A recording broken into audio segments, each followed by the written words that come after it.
Thank you for joining us. Welcome to LumioseStation. Yo, what up, LumioseStation? Santikun here, and I just want to say thanks first of all for letting my stuff get out here, and for you guys to watch my video anyway. So thanks a lot for the opportunity. But here we have a Wi-Fi battle that I'm bringing you against a dude I found, I think, on PO Pokemon Online. It might have been on Showdown. I really doubt he was a passerby because he was he's very good. So this was definitely a very close battle. Came right down to the wire. There were a lot of predictions made, a lot of double switches were made as well.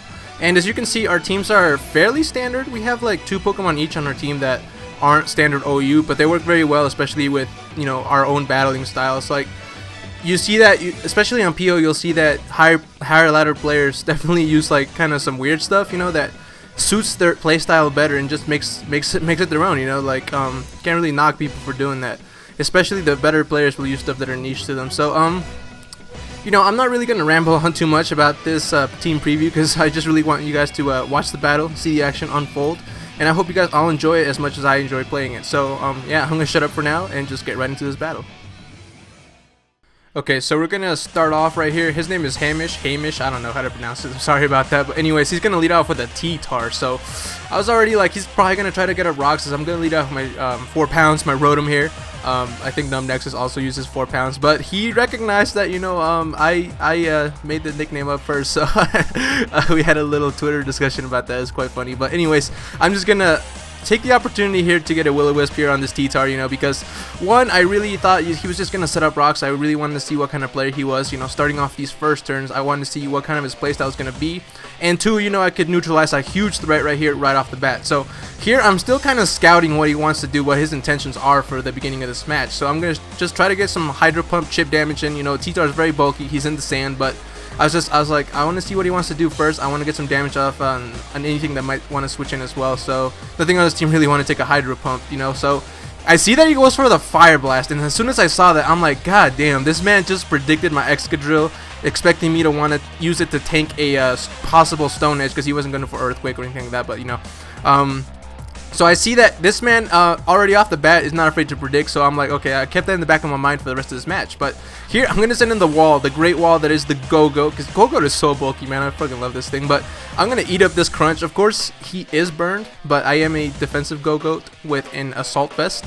So, yeah, I'm very bulky, I'm very tanky. So I'm going to force him to withdraw, and I really didn't want to over-predict, like, unfortunately, he does get this Charizard in on me. He's going to take, of course, nothing from this Horn Leech, and he's going to be able to scare me out. So I was still trying to not play too aggressively at this point, but I decided since he's got the 1-up on me right now, I need to get this control back. So I know the Heatran switch in is very obvious for obvious reasons to wall this Charizard potentially if he doesn't have Focus Blast and if he's Mega Charizard Y. So I'm going to call his switch into Garchomp to try to take on my Heatran and go straight into my Azumarill. So I definitely called that double switch really well, and I got a little bit of momentum back. It's kind of, as you're going to see in this battle, it is kind of a tug of war between us. Like he wants to keep control of the battle, and so do I, and we're just going to make these plays that forces our hand on every turn. So he is going to send in this Cofragus, as Cofragus is very bulky, and I'm sorry I can't really pronounce his name because, English is not my first language, but that's the best I can do. But he's very bulky. He's going to be able to tank it and, get rid of my huge power and with his Mummy ability. So I'm definitely like, he's probably going to try to Will-O-Wisp me, maybe special attack me. So I'm going to send in my special wall and my fire immunity Heatran here, but he calls me on it once again. He wants his Heatran right out of the way. He goes into his Garchomp. But I'm thinking, he got the control back. I got to take it right back. So I'm going to stay in, predicting him to want to scare me out. I'm going to set up the rocks on this turn. So I had to be a little bit real there on that play. So I got my rocks up, which is good. It's very good. Not so much because I needed rock. Well, I definitely wanted rocks up because he has a Charizard, but he also has a Mandibuzz and whatnot. And rocks really prevented him from switching out. Unfortunately, I died because he called me on it. But it will force him to defog at some point, which means I get an extra turn in the battle. And as you guys know, one more turn can decide, an entire outcome of a battle. So right now, I make a gutsy play with my Rotom here.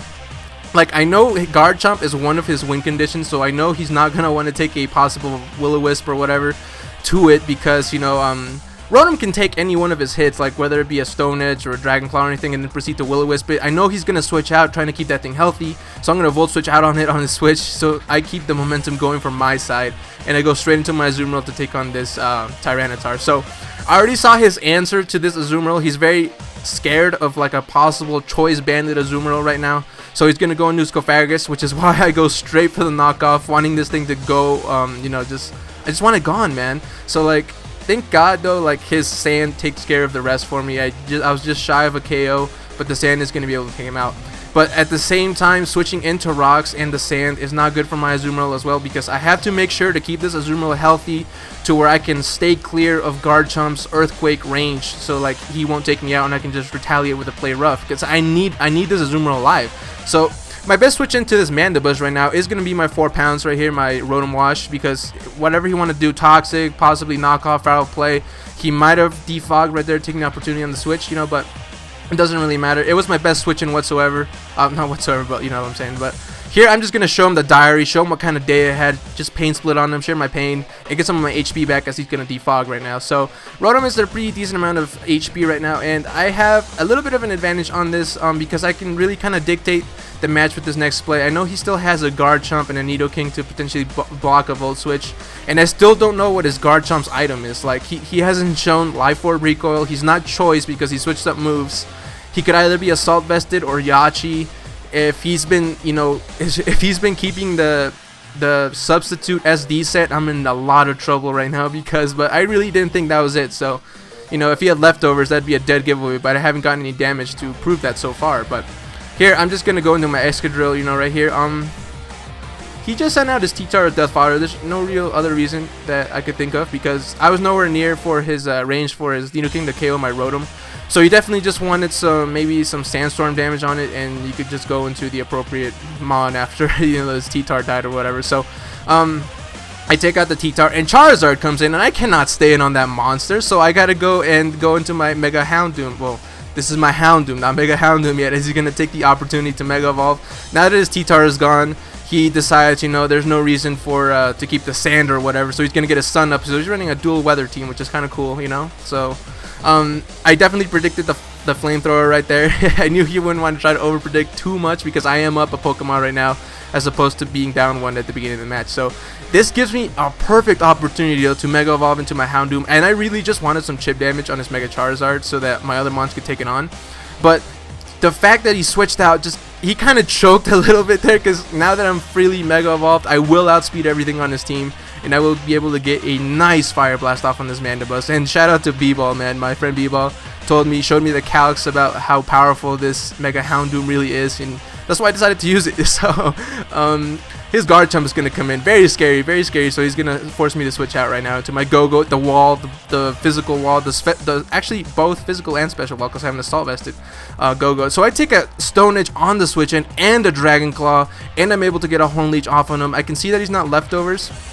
And just in case he was Assault Vested, I really needed that hit, because otherwise it would have come down to damage rolls with my Mega Houndoom if I would have caught him on switch, you know, like it would have come down to some damage rolls if it was a 2-hit KO or not, if he was Assault Vested. But luckily that's not the case. Well, I got the damage on him as to not make that scenario possible, because I am able to force him out, and I will be able to possibly catch him on the switch and later in the match. So here I'm going to hit this incoming Nidoking with a Play Rough, and I'm going to reveal that I am not Choice. I'm not a Choice Banded Azumarill. He might have been able to tell by the damage I did before to his other Pokemon, but he might have not been paying that much attention, so I'm able to just take out this Nidoking with an Aqua Jet.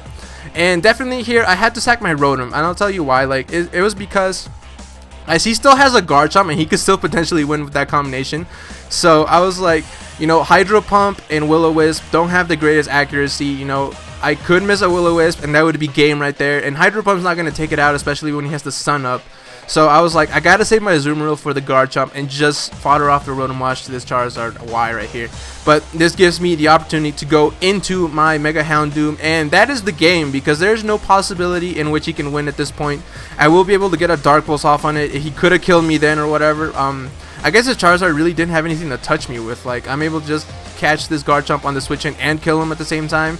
I do believe that that amount of damage means he wasn't Assault Vested, so I'm going to conclude that he's probably Yachi Berry at the end of the day. So I never really did find out what his item was, but I'm able to get dark pulses off on everything. And I guess, like I was saying before, I don't think he had anything to touch me with because he goes for solar beam. So he might have been that flamethrower, solar beam, hand power ice roost set, which I've seen a couple times.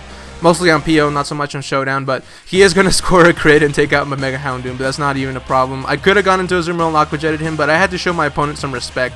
I had to show him that he was good enough to force me to definitely keep a winning condition in the back just for this thing, which is the Scarf Excadrill with a Rock Slide. So that is going to be the match, and yeah, it was very close 2-0.